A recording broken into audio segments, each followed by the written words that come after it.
褒めます。 এর অর্থ হল প্রশংসা করা। 先生は学生を褒めます。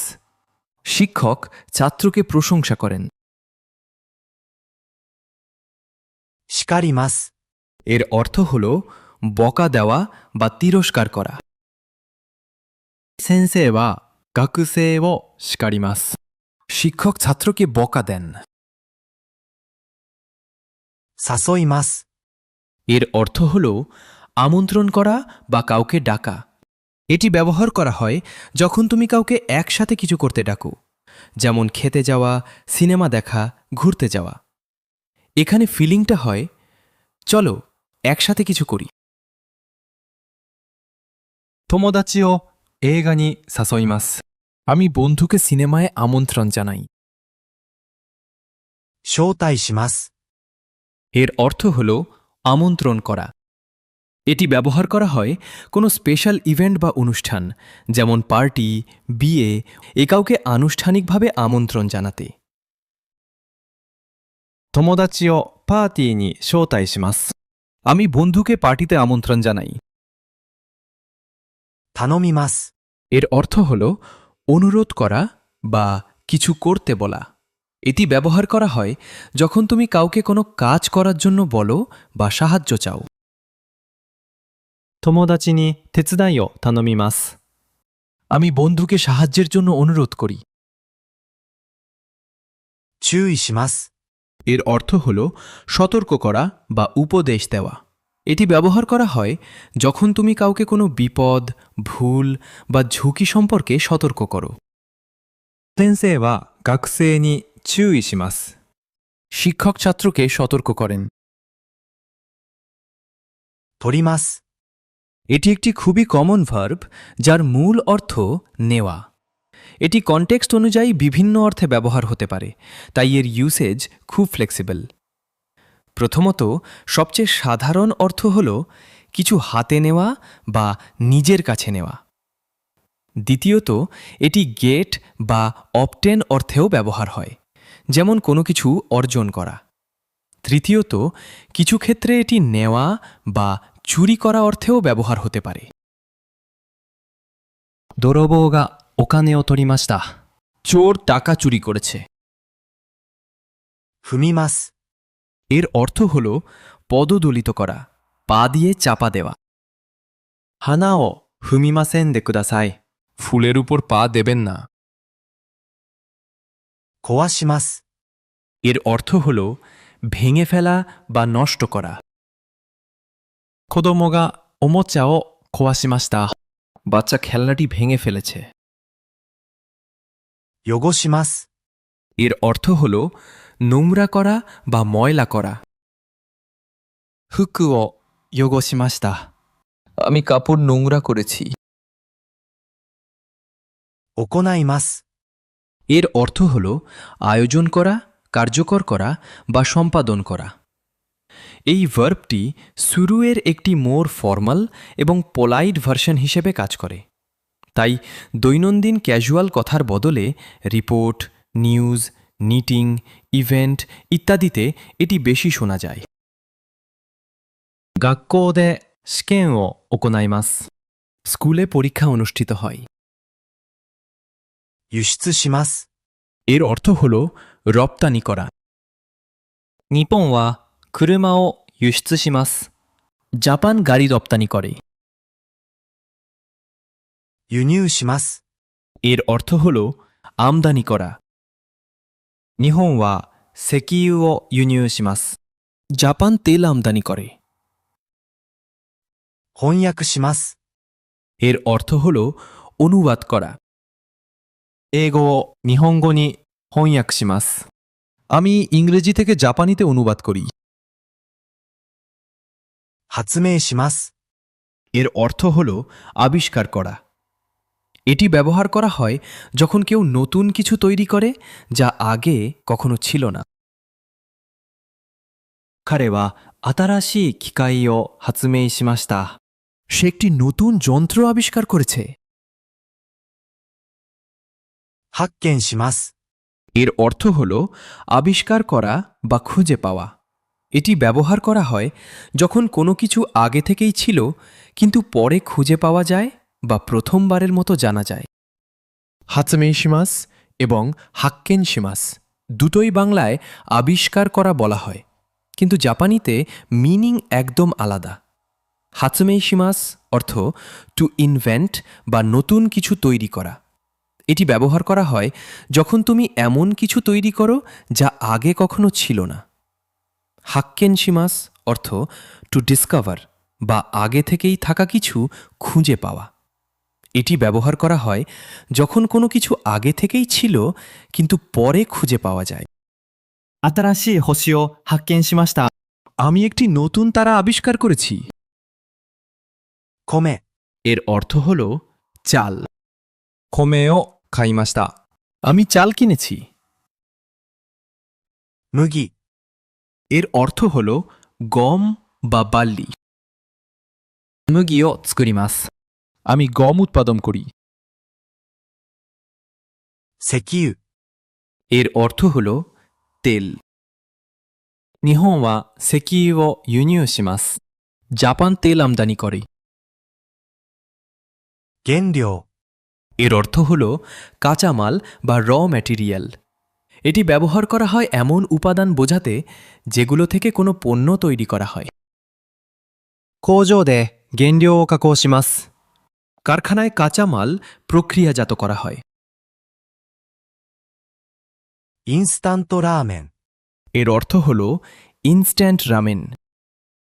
昼ご飯にインスタントラーメンを食べます দুপুরের খাবারে আমি ইনস্ট্যান্ট রামেন খাই। デート、 এটি হল জাপানির একটি লোন ওয়ার্ড যা ইংরেজি ডেট থেকে এসেছে। এর অর্থ ডেট বা রোম্যান্টিক আউটিং, অর্থাৎ দুজন মানুষের একসাথে সময় কাটানো, সাধারণত রোম্যান্টিক উদ্দেশ্যে। 土曜日に友達とデートします শনিবার আমি বন্ধুর সঙ্গে ডেটে যাব। 泥棒、 এর অর্থ হল চোর। 泥棒が家に入りました চোর বাড়িতে ঢুকে পড়েছে। 警官、 এর অর্থ হল পুলিশ অফিসার। 警官が道で立っています পুলিশ অফিসার রাস্তার ধারে দাঁড়িয়ে আছে। 世界中、 এর অর্থ হল সারা বিশ্ব জুড়ে বা অল ওভার দ্য ওয়ার্ল্ড। এটি ব্যবহার করা হয় যখন তুমি পুরো পৃথিবী জুড়ে কিছু ঘটছে বা ছড়িয়ে আছে এমন বোঝাতে চাও। この音楽は世界中で人気があります এই গানটি সারা বিশ্ব জুড়ে জনপ্রিয়। 10、 এটি হল জাপানির একটি সাফিক্স যার অর্থ অল ওভার বা থ্রু আউট। এটি ব্যবহার করা হয় যখন তুমি কোনো জায়গা, সময় বা পরিসরের পুরোটা বোঝাতে চাও। 日本中で桜が咲いています সারা জাপান জুড়ে চেরি ফুল ফুটছে। 世紀、 এর অর্থ হল শতাব্দী। 19世紀に多くの発明がありました 1900 শতকে অনেক আবিষ্কার হয়েছিল। 何語、 এর অর্থ হল কোন ভাষা। それは何語ですか ওটা কোন ভাষা। 誰か、 এর অর্থ হল কেউ একজন। এটি ব্যবহার করা হয় যখন তুমি নির্দিষ্ট কাউকে না বলে অজানা কোনো ব্যক্তিকে বোঝাতে চাও। 誰か来ましたか কেউ কি এসেছে। よかったですね、 এর অর্থ হল ভালো হয়েছে বা দারুণ ব্যাপার। এটি ব্যবহার করা হয় যখন তুমি কারো ভালো খবর বা পজিটিভ পরিস্থিতির প্রতি খুশি বা আনন্দ প্রকাশ করো। 旅行に行くんですかよかったですね আপনি ভ্রমণে যাচ্ছেন, দারুণ ব্যাপার। 東大寺、 তৌদাইজি হল জাপানের একটি বিখ্যাত বৌদ্ধ মন্দির যা নারা শহরে অবস্থিত। এটি জাপানের অন্যতম গুরুত্বপূর্ণ হিস্টোরিক্যাল এবং রিলিজিয়াস ট্যুরিস্ট স্পট। এই মন্দিরটি বিশেষভাবে পরিচিত তার বিশাল গ্রেট বুদ্ধ মূর্তির জন্য। যা টোডাইজিয়ের প্রধান আকর্ষণ। এই ব্রঞ্জের বুদ্ধ মূর্তিটি জাপানের সবচেয়ে বড়গুলোর একটি। টোডাইজি নির্মিত হয়েছিল ৮ম শতকে এবং এটি তখনকার সময়ে জাপানের বৌদ্ধ ধর্মের কেন্দ্র হিসেবে কাজ করত। এটি আজও ইউনেস্কো ওয়ার্ল্ড হেরিটেজ সাইটের অংশ। 東大寺はとても有名なお寺です。 তোদাইজি একটি খুব বিখ্যাত মন্দির। 大仏 এর অর্থ হল বড় বুদ্ধ মূর্তি বা গ্রেট বুদ্ধা স্ট্যাচু। এটি ব্যবহার করা হয় বিশাল আকারের বুদ্ধের মূর্তি বোঝাতে, যা সাধারণত মন্দিরে স্থাপন করা থাকে।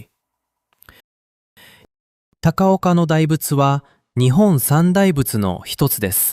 তাকাওকার গ্রেট বুদ্ধ জাপানের 3টি প্রধান দাইবুৎসুর একটি।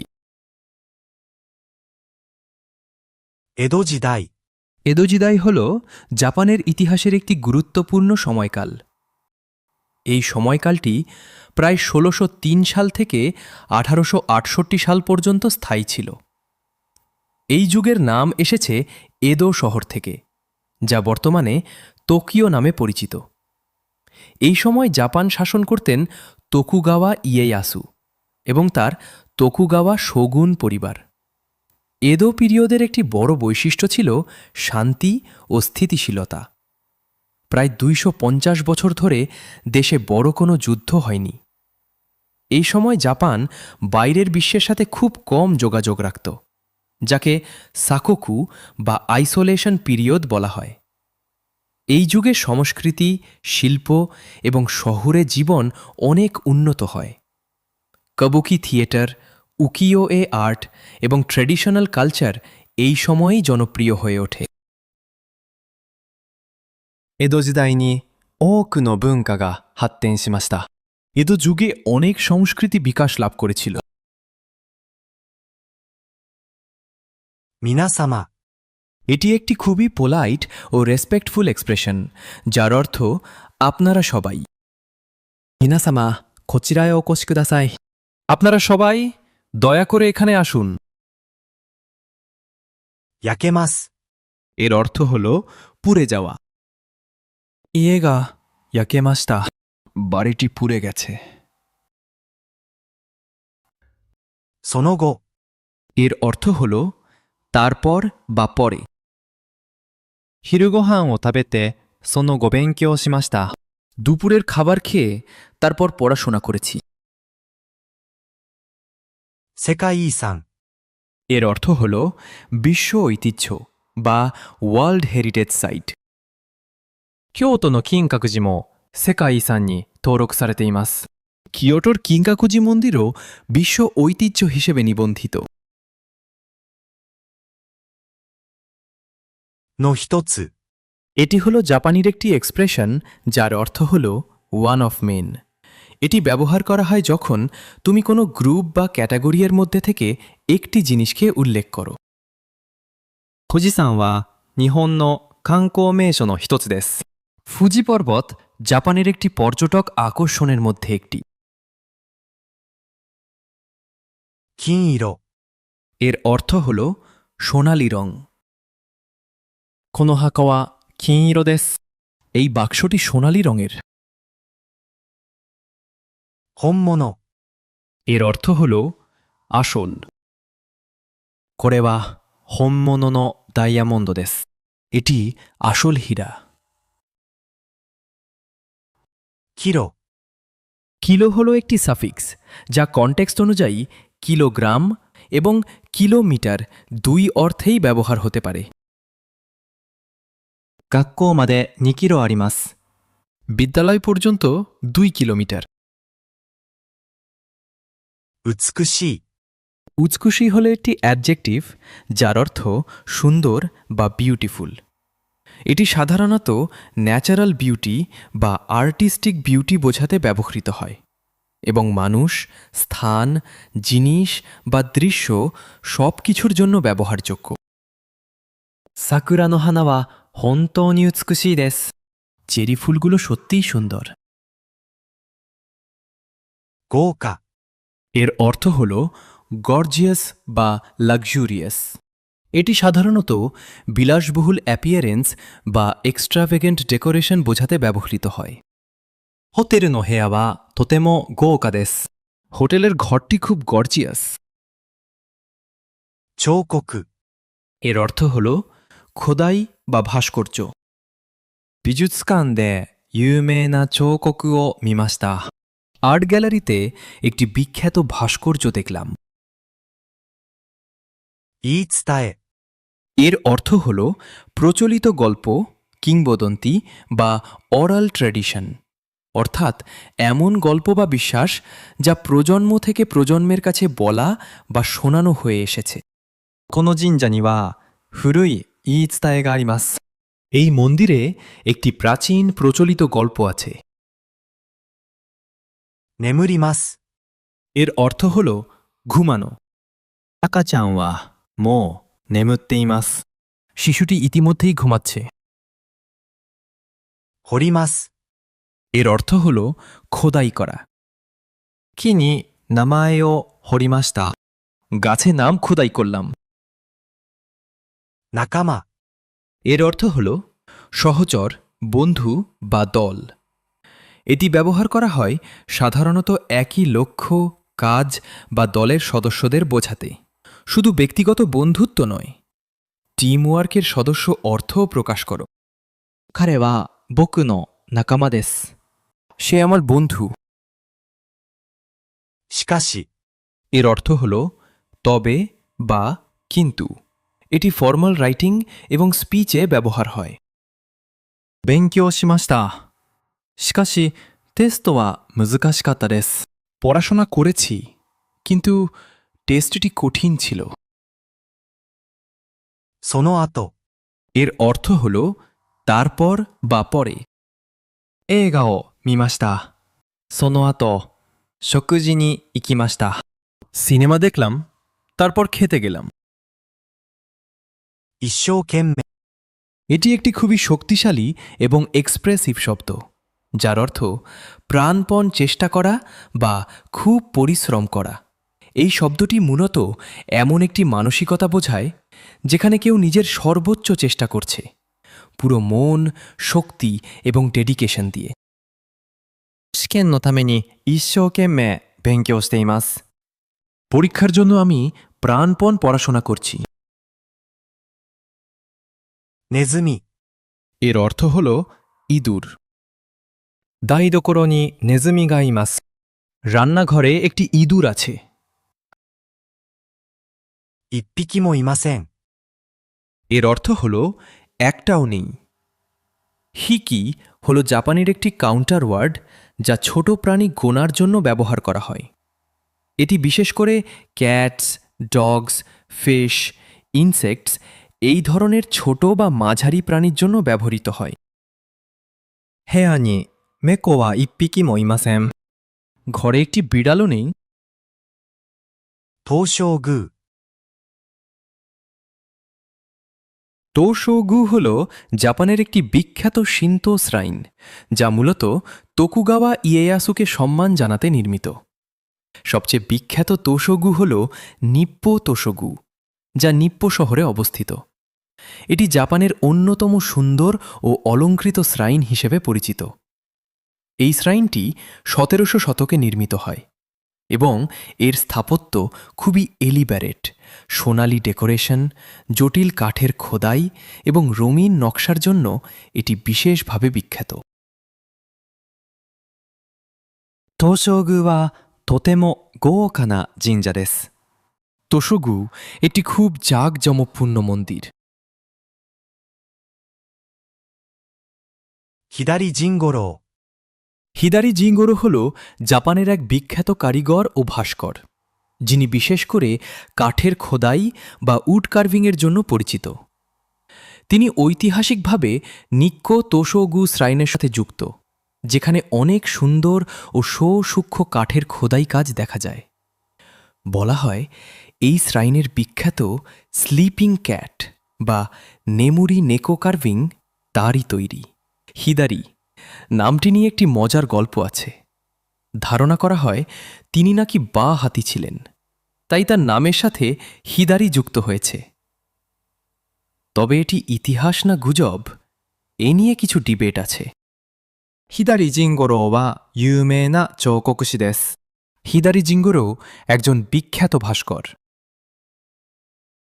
眠り猫、 নেমুরিনেকো হল জাপানের একটি বিখ্যাত কাঠের খোদাই বা উড কার্ভিং, যার অর্থ ঘুমন্ত বিড়াল। এই বিখ্যাত ভাস্কর্যটি অবস্থিত নিক্কো তোশোগু শ্রাইনে, যা জাপানের অন্যতম সুন্দর ও ঐতিহাসিক স্থান।